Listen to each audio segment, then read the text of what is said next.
Red light flashing on the gates. They're set. About to move. 1,200 metres. Billy Ray is an easing favourite there. They're off and they're racing, and Pure Magnus jumped well. So did Blankenburge from extremely wide out coming over. Going forward, Sassy Trader. Pure Magnus building speed as well. Captain Burglar driving up on the inside of Home in 5 shortly afterwards. Back there in the clear with the pace turned on, Lone Hand Larry. A length and a half away on the inside, Crystal Dane. Billy Ray out the back in the early stages, trailed then by Holy Ghost and Reaction. And as they headed past the 750, almost a line of 3, Pure Magnus, the middle with its head just in front of Captain Burglar. The rail, Blankenburge posted deep in the cheap seats outside of those. 2 lengths, Sassy Trader. Home in 5 is 5th on the rail. A little over a length then, Lone Hand Larry. Crystal Dane back in the field, worked upon Billy Ray. The same can be said for Holy Ghost and Reaction on the fences last of all. Into the straight at the 300, Captain Burglar snuck clear. 2 lengths, Blankenburge. Pure Magnus Home in 5. Sassy Trader plugging away. Billy Ray is starting to run on from Lone Hand Larry, and Holy Ghost also making ground. Captain Burglar passing the 100. Here's Billy Ray on the outside with Lone Hand Larry. They're both coming. What a finish coming up. Head bobber Billy Ray. Billy Ray just got there from Lone Hand Larry. Captain Burglar. Holy Ghost was 3/4 of a length away. 4th in behind them, Sassy Trader. Close up, Home in 5, Crystal Dane. Then Pure Magnus, followed home by Blankenburge, who cut right up after that torrid run over the pace. And back there at the tail, right from the word go, was Reaction. Good finish there in race number 3, but Billy Ray has atoned for defeats as a short price commodity on a number of occasions.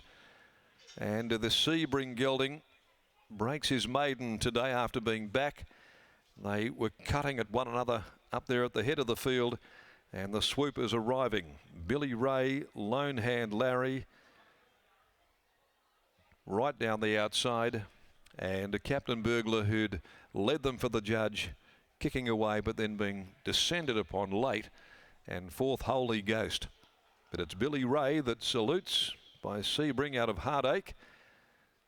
Raced by Peters Investments, trained by Grant and Alana Williams, ridden by Chris Parnham. Second home is number 7, Lone Hand Larry, by My Adacanter from Lucy Lamp Lady, Lucy Warwick Hayden Ballantyne. And third, 6, Captain Burglar, the Safeguard, Coolers O gelding, Neville Parnham and Kesh Duran. Holy Ghost was 4th in.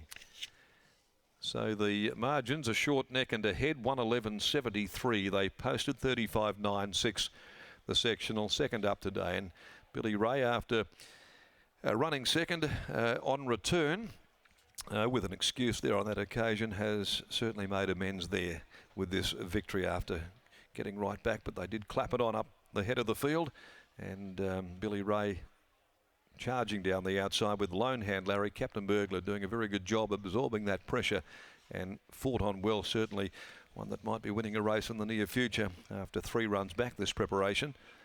Home in 5 battle. Pure Magnus laboured out the back. Sassy Trader plugged away in behind them, finishing 5th.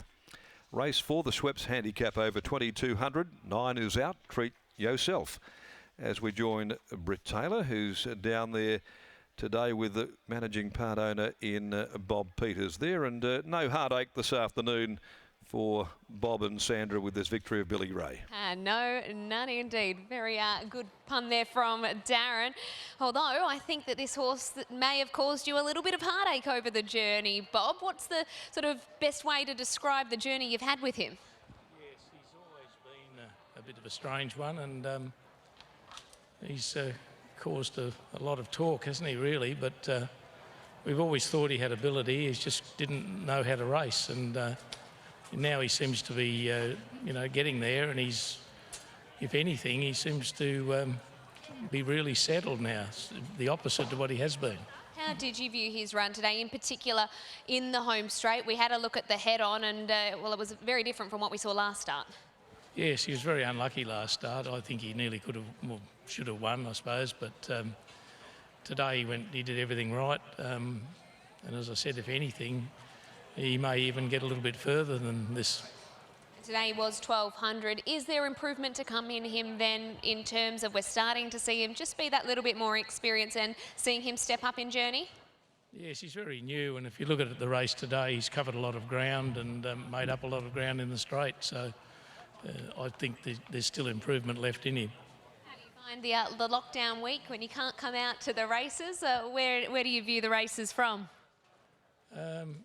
During the week, I was at work, so we didn't view the races much at all. No, don't have the TV on in the corner watching? No. Only for the business as usual. Well done to you, Bob. Thank you. Bob Peters there after the victory of Billy Ray. It's been a little while in waiting. It is just his 6th career start, but he's gone down as favourite and been a frustrating commodity after not being able to get that protest last start when, as Bob said, he probably should have won. But today was his day. He defeats Lone Hand Larry, who's run another good race for Hayden Ballantyne, and Captain Burglar. Nice improvement, 3rd up here today. 8, 7, 6 and 4, your numbers out of the 3rd. No, I know there's much more dignity in defeat than a brother's victory. I'm losing my balance on the tightrope.